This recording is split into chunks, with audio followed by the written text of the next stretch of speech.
শুভ সকাল। আজকে শুরু করলাম চা আর পরোটা দিয়ে আপনাদেরকে শুভ সকালটা। কারণ সকালবেলা উঠে একদম ক্যামেরার সামনে আসা হয় না, কারণ বাচ্চাকে স্কুলে পাঠিয়ে দিয়ে তারপরে চলে আসলাম চা বানাতে আর পরোটা খাওয়ার জন্য। কারণ সকাল সকাল এত বাড়ি কিছু খেতে ভালো লাগে না, একটু হালকা পাতলা চা পরোটা হলেই ভালো লাগে। পরোটা অথবা চার সাথে হালকা পাতলা কিছু হইলেই হয়েছে আমার, সেটা বিস্কুট হোক, পরোটা হোক, রুটি হোক, হালকা পাতলা কিছু খেতে পারলেই হইল, তাও একটু ভালো লাগে।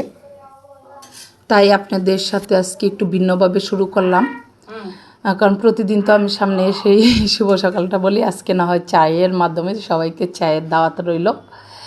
যদি আপনাদের চা খেতে ইচ্ছা করে তাহলে চলে আসবেন আমার বাসায়, আমি আপনাদের সবাইকে চা তৈরি করে খাওয়াবো, চায়ের দাওয়াত সবাইকে। এখন আমি আর লামিয়া চলে যাব টেবিলে, দুইজনের জন্য, বেশি কিছু না, 2টা পরোটা আর একটু চা করে নিলাম।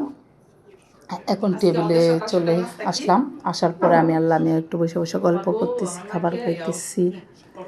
কারণ মনটা ভালো ছিল না, অনেক খারাপ ছিল, এই জন্য কিছু ভালো লাগতেছে না। ওর সাথে বসে বসে একটু আড্ডা মারতেছিলাম।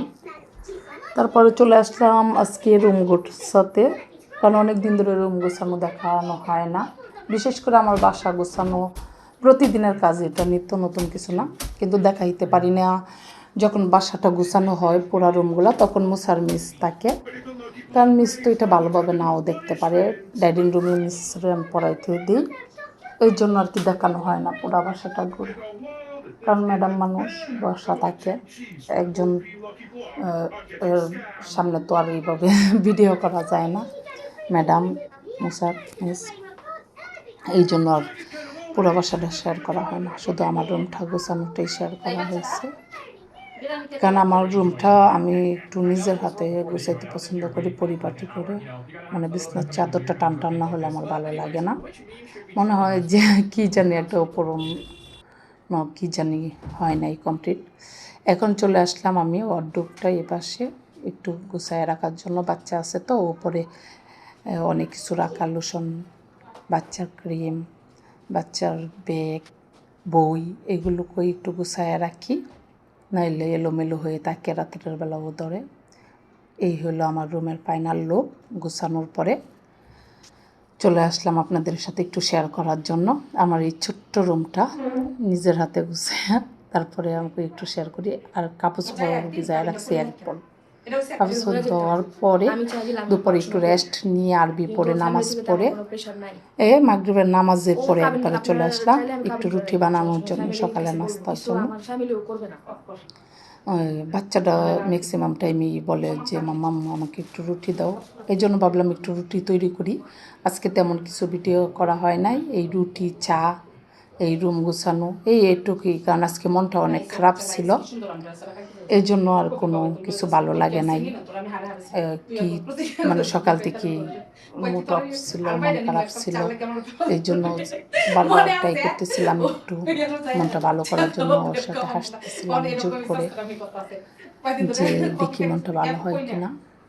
খুব ছোটোবেলার কথা মনে পড়ে, যখন ছোট ছিলাম তখন এত কিছু সংসারের প্যারা ঝামেলা এগুলো ছিল না মাথায় কাঁধে। যত সময় চলে যাইতেছে তত বেশি সংসারের দায়িত্ব, প্যারা ঝামেলা চলে আসতেছে।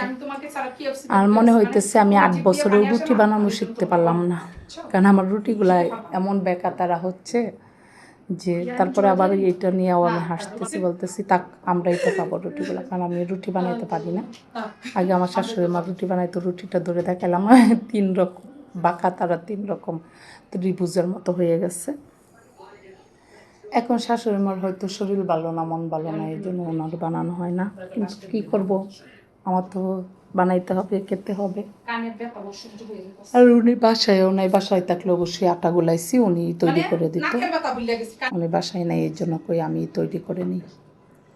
আমার খুব মনে পড়ে মাঝে মাঝে আমার সেই ছোটোবেলা দিনের কথা, গ্রামের কথা, খুব যেতে ইচ্ছা করে, কিন্তু বাচ্চার সামনে পরীক্ষা, সব মিলে আমি একা এই বাসায়, যে কারণে আমার হাজব্যান্ডের আর কোনো ভাই নাই যে চাইলেই যে জায়গায় খুশি সেই জায়গায় যাওয়া যায়। যে ঘরে একটা ছেলে বউ একা থাকে, চাইলেই কোথাও যেতে পারে না। আর সব মেলায়া, কারণ সব কিছু ভাবতে হয়, চিন্তা করতে হয়, এই জন্য যাওয়া হয় না। খুব মিস করতেছি আমার বাড়িটাকে। সবাই আমার জন্য দোয়া করবেন, আমাদেরকে একটু সাপোর্ট করবেন, ভালোবাসবেন, এরপরে লাইক শেয়ার করবেন। আল্লাহ